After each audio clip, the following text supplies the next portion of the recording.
Hello, everybody. It is Steve, your friendly neighborhood lawn gnome. Welcome back to another video over here on That's Comical.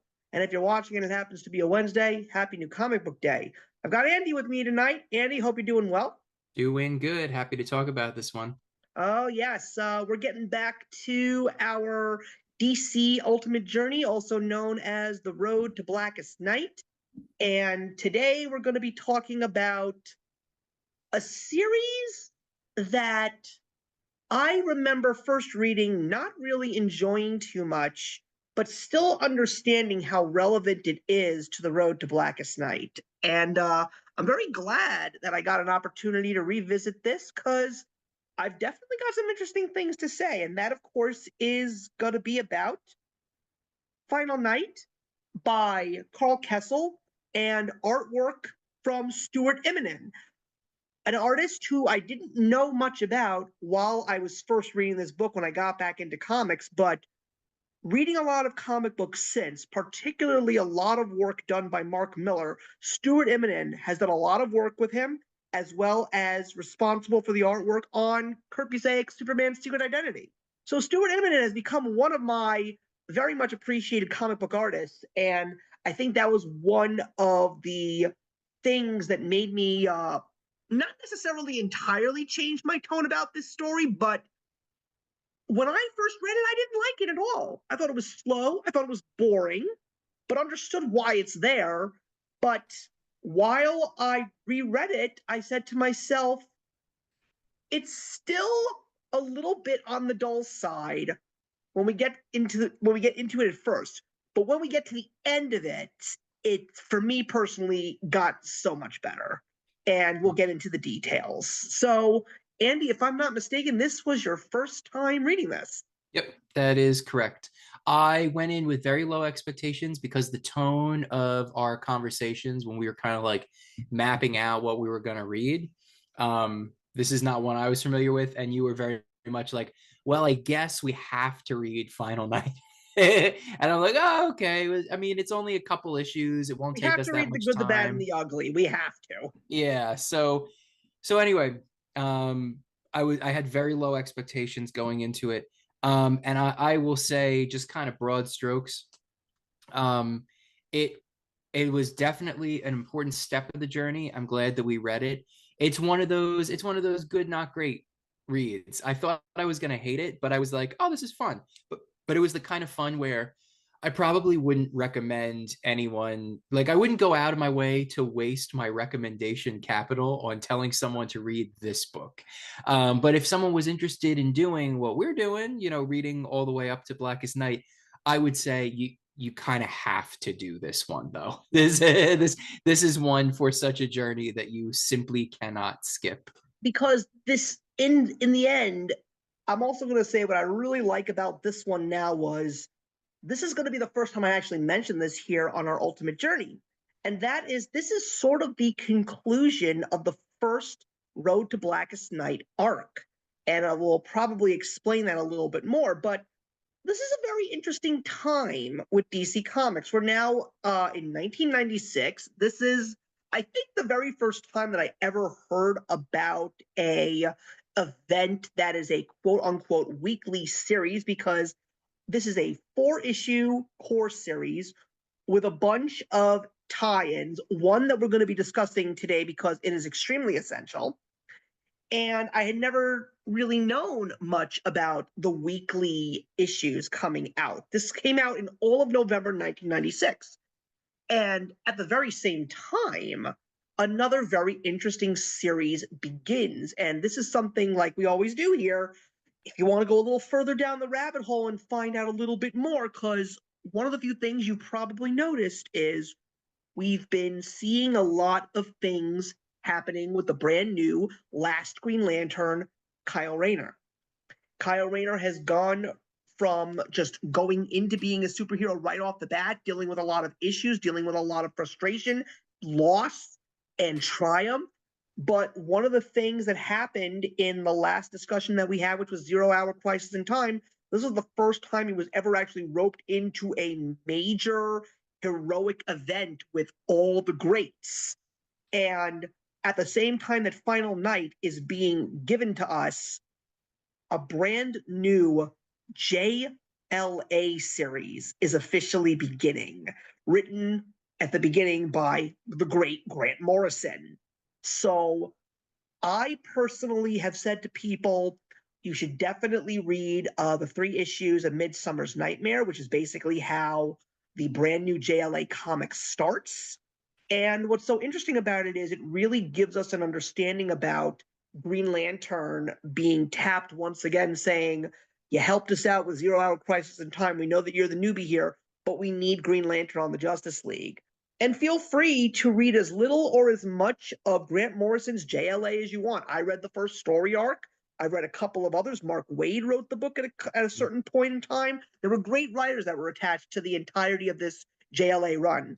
But the first story arc, to me, is not necessarily a major essential to the road to Blackest Night, but it is definitely another essential piece to the development of Kyle Rayner as the Green Lantern. So this story, Final Night, sort of coincides with the first story arc of JLA. Mm-hmm, mm-hmm. Yeah. So yeah, it's good for us to talk about, what else people might read on the side. But I will say, in terms of the true blueprint road to Blackest Night, it's this core story, as well as a particular tie-in that really is going to have the biggest impact on Blackest Night. And as you'll talk with us about, and as you go and read it yourself, you'll realize why. this is one of the most, arguably, other than maybe Emerald Twilight, one of the most significant pieces of the road to Blackest Night that we have hit at this point. Yeah. So basically what happens at the beginning of this story, a alien, which I'm sure might have links to the Tamaran Empire, because it looked very much like a Tamaran, crash lands on Earth and tells Superman, and eventually they're going to play the telephone game until all of the major players are there. We get everybody from the Justice League to the Justice Society to the Legion of Superheroes. I have no idea when they came back in time, but clearly they came back in time at a certain point between 0 Hour and this point in time. So they're here too, which is pretty cool. And they are told that a Sun Eater is coming, and it's going to devour the Earth's sun, destroying this world and everything that you hold dear. So classic troubles for comic books, and that's basically all I can say with the start of this story. It is here where I will say probably my most negative thing about this book, because it starts at the beginning and it never lets up. And maybe this is just a me thing, but I will let our viewers know, they said the words Final Night so many times, it was really bugging me. I was like, name dropping the title of the book, just nonsense. It's like, I know, I get it. It's called Final Night. Every issue had multiple instances of someone being like, and this might be our ... Final Night. And I was like, I know. Yeah, I will definitely say that I think one of the few things that reminded me why I disliked the story so much was the writing. I didn't think Carl Kessel did a really good job with the dialogue here. It was a slow moving plot with way too much dialogue. And that's like the worst thing that you could ever ask for in a comic book as a whole. Yeah. And the art's good. The art is good. And he didn't write probably the most interesting issue of what it is. But yeah, it just bothered me a lot. It was like fingernails on the chalkboard. Just every time I read it, it kind of snapped me out of it. And I was like, this is not cool. This is just lame that you keep you keep saying the title. Please stop saying the title. Anyway, I needed to say that at some point, because it is actually literally my most negative thing I have to say. I'm not going to disagree with you there. Yeah, but I think the part I'm just going to basically go with a discussion encompassing the first 3 issues of this 4-issue story plus the tie-ins. I mean, there are some moments in this story that could have been so much better than they were. But once Hmm. again, I think it's just due to the subpar writing of Carl Kessel that just undoes it for it. I mean, Yeah. there's some really great moments that could have been for a superhero that nobody really talks about. I mean, like, when is the last time that the Ray had a significant role to play in a comic story? I mean, when it comes to the superheroes, you think of your A tier, you think of the Holy Trinity, then you think of Flash, Green Lantern, and then you go a little further down. People could probably know who Hawkman is. Some people probably know who Mr. Terrific is, or who Blue Beetle is. But the Ray is a character like Fire or Ice or Star or Stripe or the Crimson Avenger. It's like you don't think about these Hmm. characters much. Hmm. So I don't know what this love story was between Carl Kessel and the Ray, but he clearly wanted the Ray to shine in these first three issues. Hmm. Hmm. Yeah, I mean, I don't know if I have too much more to say there. I can build upon the idea that there were some cool ideas in these first three issues. I think that we just got a little stymied by there's not too much action in it. I think our Yeah. biggest moment is probably Kyle diving into the sun to learn Mm-hmm. more. Mm-hmm. It's just, it's exciting, it's a big moment, it's a test of power. It goes to show that, Kyle has that same willpower, what we expect from the Green Lantern, why he needs to be part of this team to save the world. But for the most part, we get like some minor vignettes of saving individuals, which I get it. The idea is to spotlight the goodness in humanity and kind of make it a smaller scale story within like a cosmic level, like earth shattering, literally event. Um, but for the most part, it really kind of feels like we are sleepwalking through the first three issues until everything kicks off for real. Right. It's a long path to revealing it's not just that the light is gone. It's not as simple as needing to adjust to that. The sun is going to explode.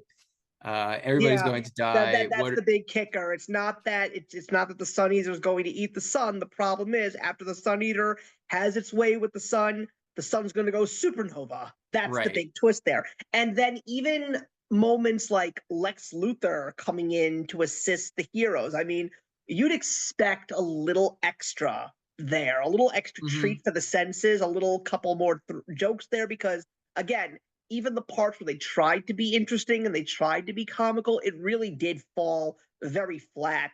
And I'm still trying to figure out the ending of issue number 2. Who the fuck is Pharaoh? And what was that? Yeah. What was the point of that last page? Because there was that one other moment, which we'll get into later, but Pharaoh is like there and gone. Like, who is this, and why was this person supposed to be such a big deal? Yeah, but you know what? It's funny. I did, and there's that other moment later on.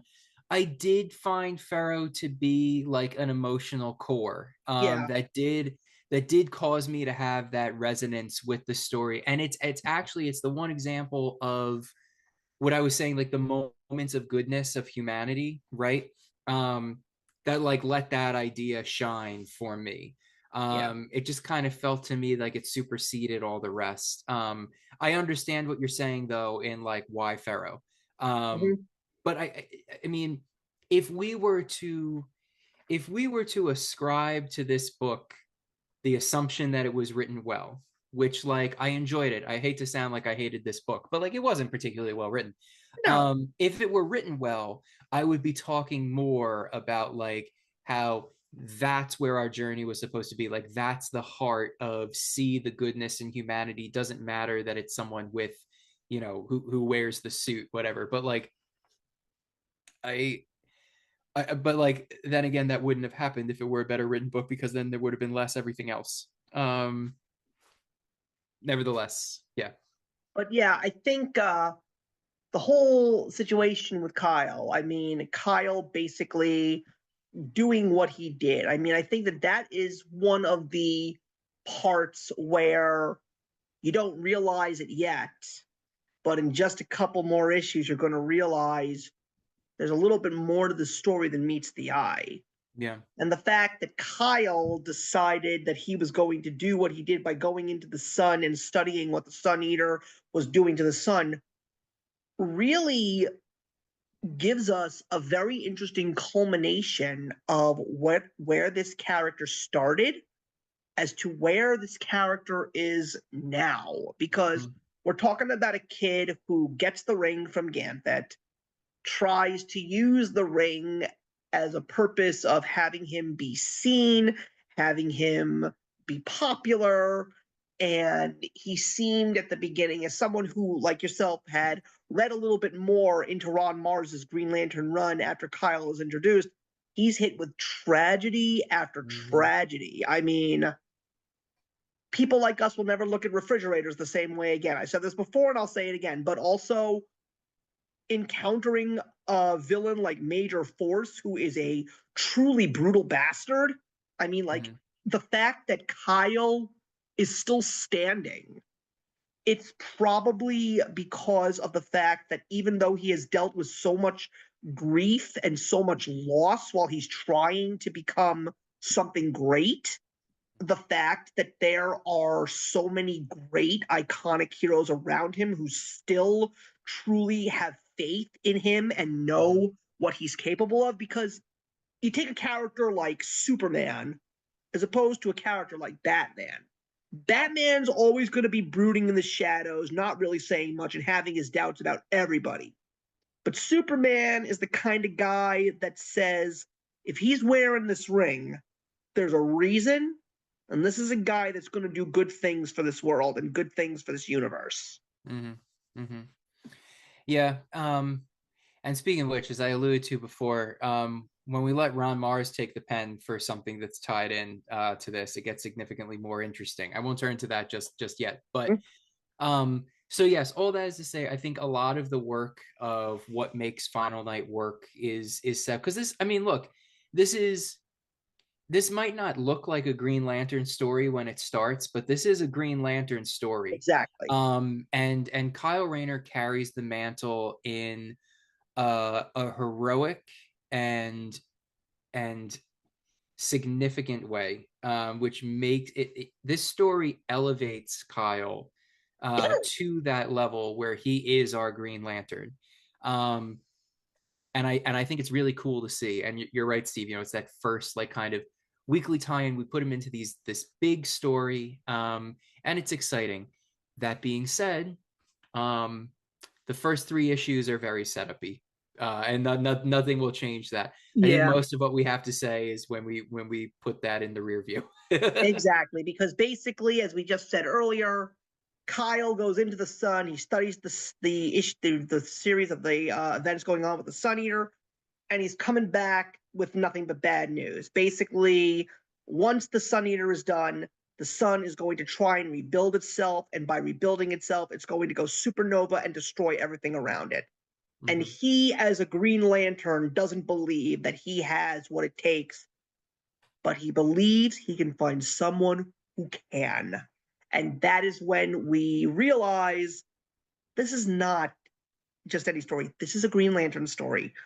And as subpar as the first 3 issues were, we then get to one of the tie-ins, which is absolutely essential for this one. It even says at the end of issue 3, read this. Yep. And that is Final Night, Parallax, Emerald Night, written by Ron Mars. This is the best part of the series because not only does it give this story a true spark that is absolutely needed to prevent everybody from truly hating it, but this issue alone, and then you add in the final issue of Final Night, issue number 4, this basically culminates everything that we have been talking about on our road to Blackest Night thus far right here. Yeah. Every event that took place in Emerald Twilight, 0 Hour Crisis in Time, and anything that you read in between that we haven't discussed here on the road to Blackest Night, it's all in here. Yeah.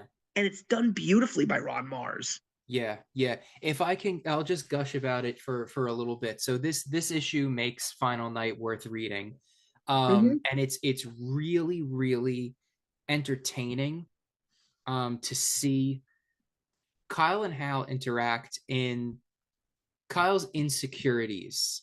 It's one of those great things in comics that what I think of as the more modern comic. Not, I wouldn't simply say the flawed hero, but the hero who is searching to be better. And you can see Kyle like going through live kind of the culmination of what his own series has gotten us to at this point, which is recognizing what he wants to do, recognizing what he doesn't believe he has the power to do, and putting himself second in order to find that greater good. And then it's incredibly complex because to say that the heroes of Earth have some friction with Hal would be a gross understatement. Oh God, Uh, specifically Batman, specifically yeah, Batman. yeah. Um, so it's really exciting. It's tense. We've seen Hal at his lowest. At his absolute Um, worst up until this yeah, point. absolute lowest. And we've reached I've reached the point when reading Hal at this point in the DC story of is he capable of anything now? Like, is this a good idea to be talking with him at all? Like, and to see Hal kind of fight with himself too about the agreeing to, look, I could fix this. And Kyle's like, I know you could fix this, but I don't think you're going to fix it the way I want you to. And we've But at the already done 0 Hour, and we and already that have yeah, all of and zero at the same hour. time, he's even saying, "Why should I? Because I've done so much harm to this world. I've done so much harm to my friends. During this whole time frame in DC Comics, it wasn't in our story, but Oliver Queen, Green Arrow, is gone. He Hmm. died.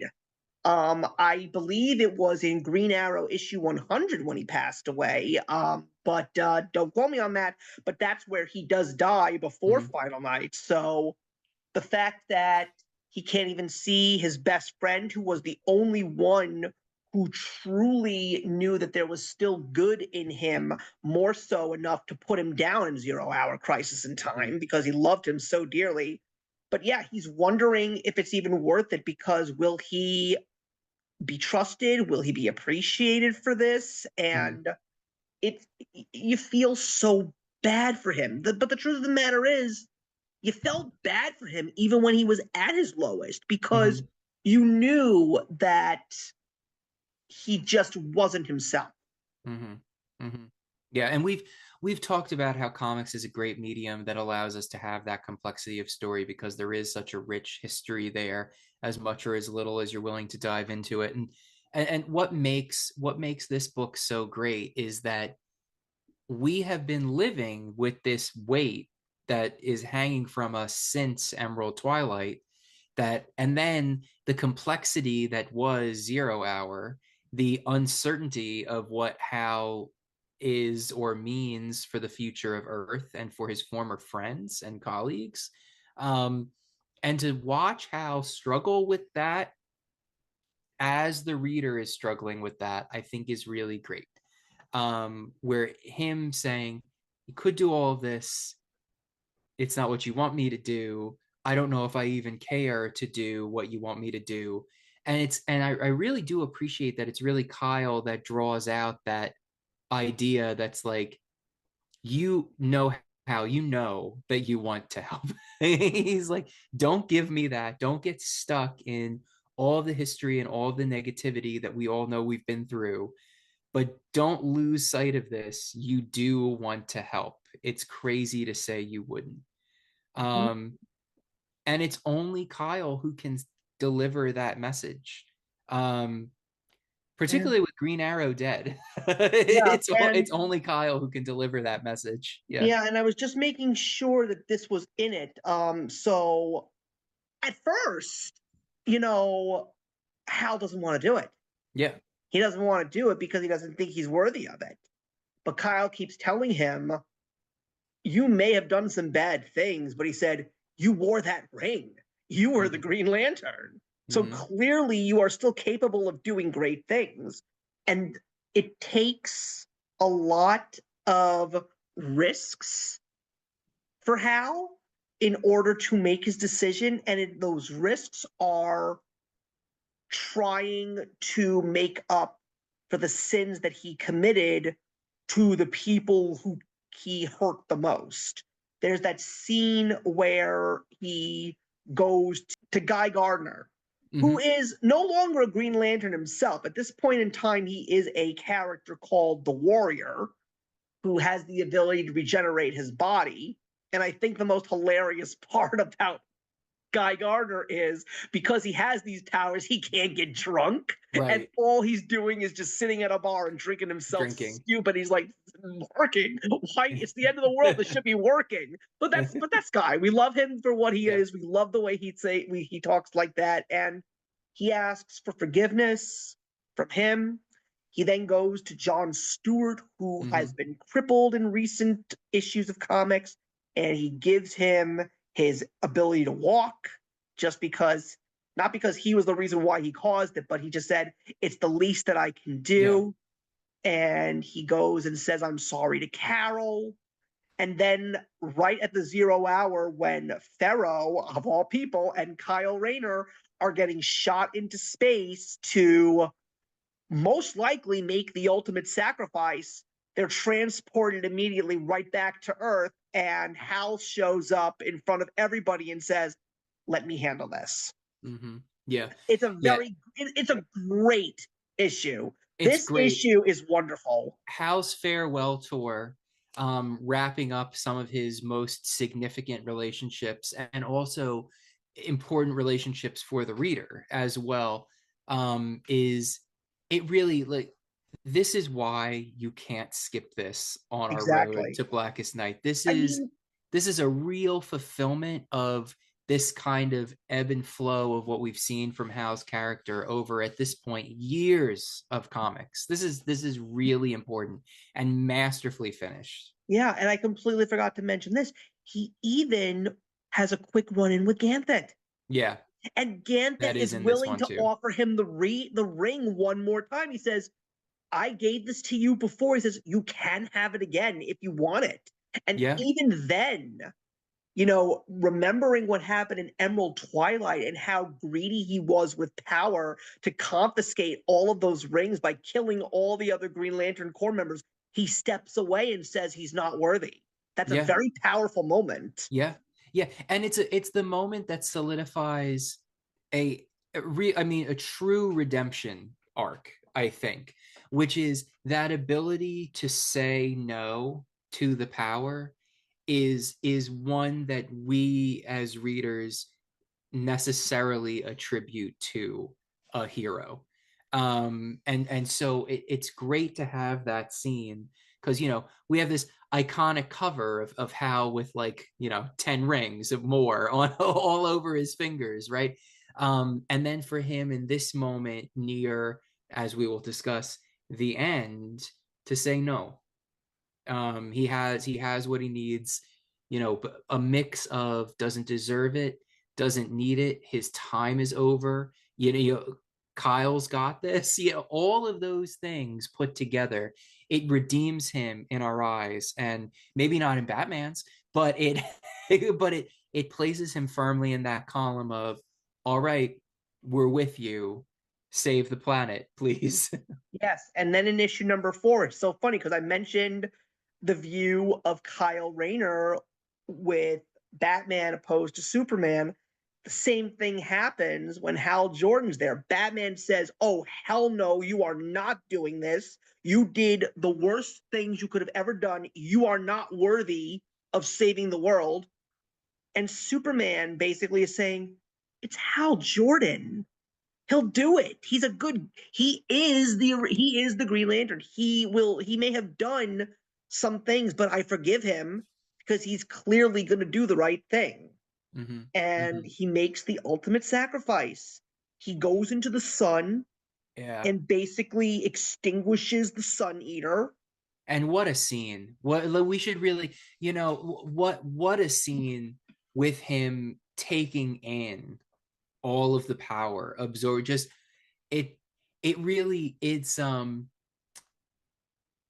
to the comic fan, which whether you have a long history with Hal or your history with Hal is simply these journey issues that we have discussed so far, you have seen enough of Hal and you've become invested enough in Green Lantern from this alone that hearing him recite the words at the end, it's moving. Yeah. This is comics at its best. Yes. This is what we do. This is why we build the history with these characters so that we can have moments like this every 7 or 8 years, right? And you want to know what I really appreciate? I mean, you also have to think about the fact that in just the span of about 5 years, we had seen the deaths of three very much beloved DC characters. I mean, to a certain degree, if you want to throw in Batman getting his back broken, okay, you could say four.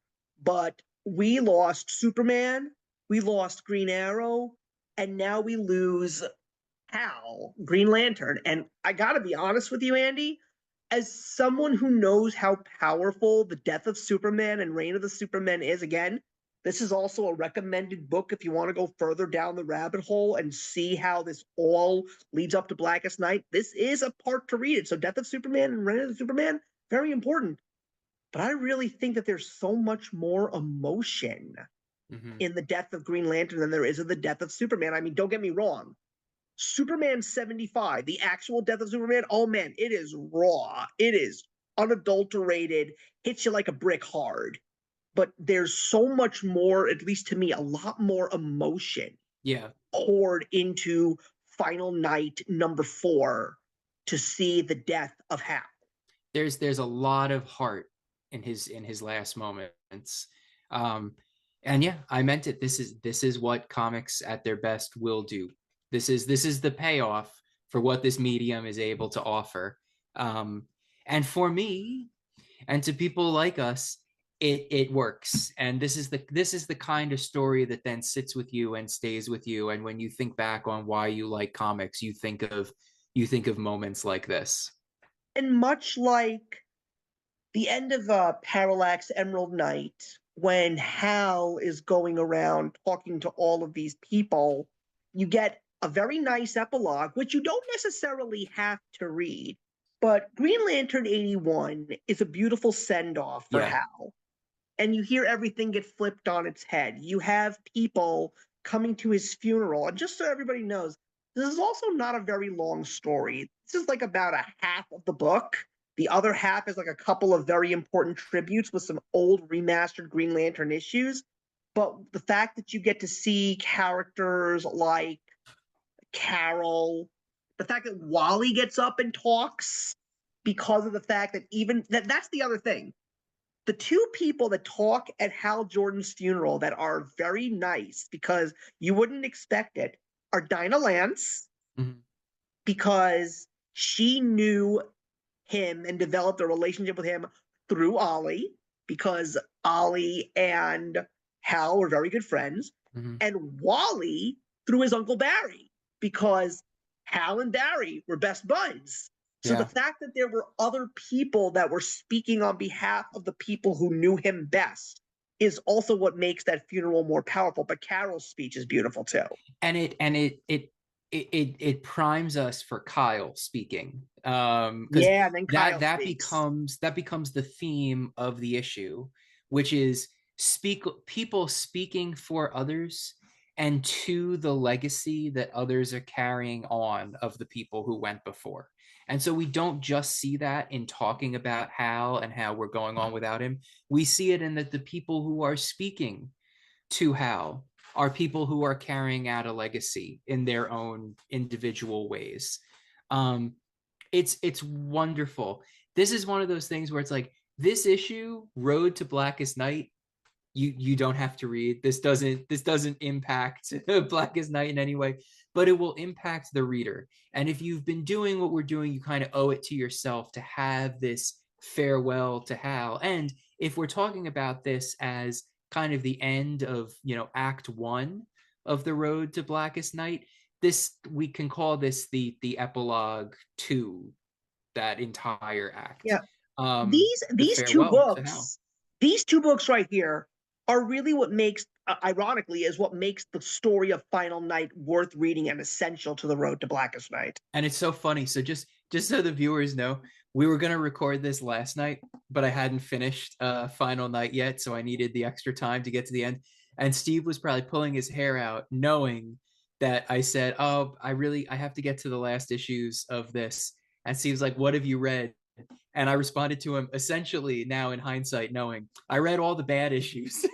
And I said to him, I still have to read all the good issues. Not that I knew that's what I was saying and reading off the numbers, but Steve was just like, okay. No, no. Let me be honest with you, man. I know that when I get into comics, you know how passionate I get, but that's just because of the fact that I love this stuff. But trust me, there are some times when you tell me I need to record on a different night. Trust me, there are some times where I do breathe a nice sigh of relief, just Yeah. because of the fact that I really should get to bed. Just so you know, and I'm just gonna make a joke here. Because of the fact that I had Friday free, I actually watched Challengers. Nice, nice. Yeah, But that yeah, was, and that was one of the most unusual movie experiences that I have witnessed for any movie that came out in 2024. But now that I've seen it, I totally understand why so many people are pissed off about the Oscars. Because yes, the soundtrack for this movie is without a doubt one of Trent Reznor's greatest recordings to date.